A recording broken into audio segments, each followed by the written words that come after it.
Hello, welcome to Catalyst.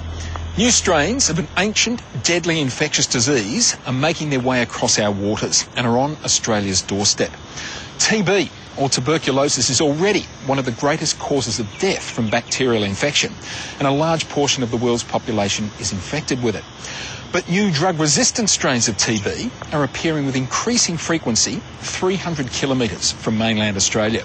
Now, our scientists are at the forefront of the international fight against TB and are developing new drugs and an improved vaccine against the killer. Mary-Anne de Macy investigates.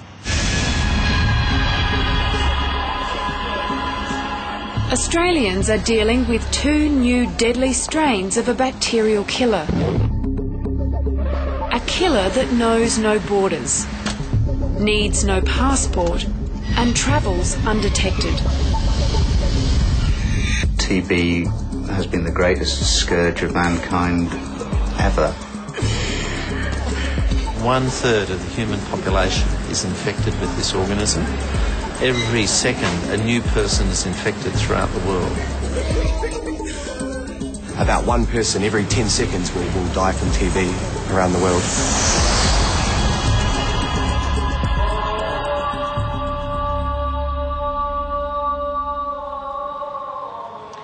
Tuberculosis has been present within the human population since antiquity. Egyptian mummies as early as 2400 BC showed definite signs of tubercular decay. It wasn't until the 1940s that scientists got the jump on TB, when they discovered an antibiotic called streptomycin. Since then, many drugs like isoniazid and rifampicin have been developed and make up part of the cocktail of drugs used to treat the disease. In Australia by the 70s, it was thought that large-scale vaccinations, X-ray screening and drugs could virtually eradicate the chances of contracting TB. But the menace hasn't gone yet. TB is rapidly spread through aerosols. A single cough can expel up to 40,000 droplets. Once inhaled, the bacteria are normally barricaded in the lung without causing respiratory symptoms. But the organism is cunning. It escapes attack from the immune system by hiding in the very cells that are meant to destroy it, cells called macrophages. Live TB bacteria can lay dormant in macrophages for decades before it causes trouble. It's only when the immune system weakens that the organisms awaken and begin to replicate. They punch holes in the air sacs of the lung and can infect other organs. Classic symptoms of tuberculosis are respiratory symptoms, so chronic cough, weight loss, night sweats, production of sputum and coughing up blood. Sounds like a flu. It's a flu that goes on. Alarmingly, a new multi-drug-resistant strain of TB is on Australia's doorstep. It's already a big problem in East Timor, PNG, and now Torres Strait Islands. This new multi-drug-resistant strain is emerging because patients have failed to properly take their medication.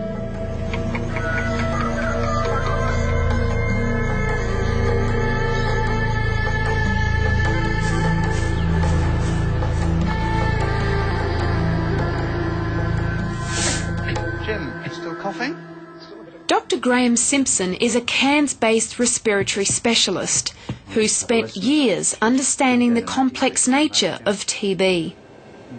His intimate knowledge has led him to assist treating TB sufferers from PNG, who travel by motorboat to his clinic on Australia's Torres Strait Islands.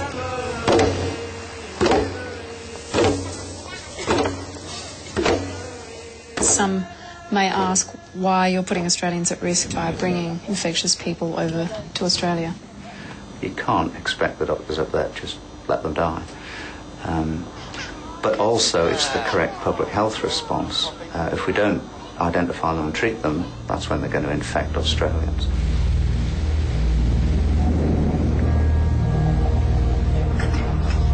the last 20 years or so, we've run into big problems with what's called multi-drug resistant TB, which is defined as TB that's resistant to the 2 best drugs that we've got available. That's why doctors require a powerful combination of 4 drugs to combat the multi-resistant TB. To make matters worse, a deadlier strain known as extensively drug-resistant TB won't respond to treatment, and death is almost certain. One case of extensively drug-resistant TB has already been reported on mainland Australia. The World Health Organization estimates that between 2002 and 2020, 36 million people will die from tuberculosis if it's not controlled. Fortunately, scientists in Australia are doing their best to find answers. There are 2 solutions. The first is, of course, to develop a prophylaxis, so a vaccine for tuberculosis. And the second solution is to develop new drugs for tuberculosis. The last tuberculosis drug to reach market was over 40 years ago. Thankfully, the genome of TB was mapped about 10 years ago. This gave scientists insight into what makes TB so resilient.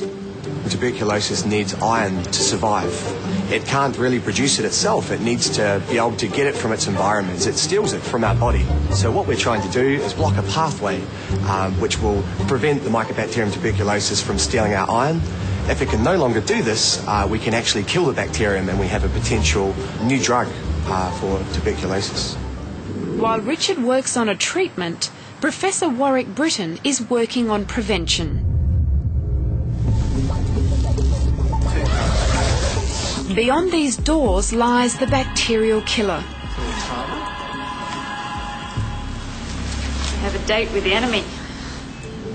Professor Britton is trying to improve the existing BCG vaccine, which has been in use since the 1920s.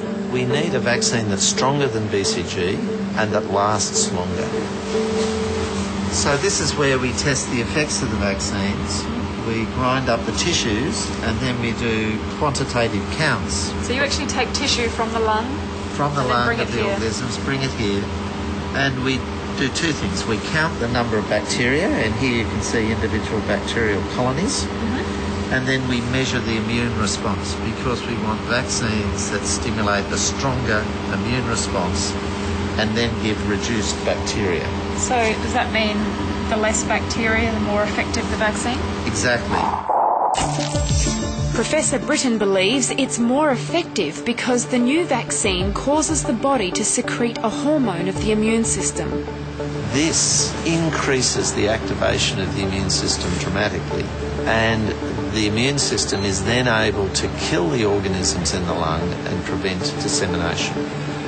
Traditionally, the TB vaccine is delivered just under the skin on the arm and can leave a nasty scar. But now Professor Britton has found a new way of delivering the vaccine directly to the lung. Much the same as you can deliver drugs into the lungs in asthma by using puffers. You can deliver these dried vaccines deep into the lung where they stimulate a protective immune response. Hopefully, with the development of these new treatments, this scourge that has coexisted with humanity for millennia will finally be eliminated.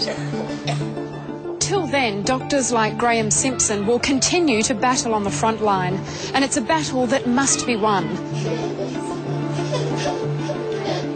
I think it is quite possible to control tuberculosis, but it's going to take generations, and we need to be committed to that.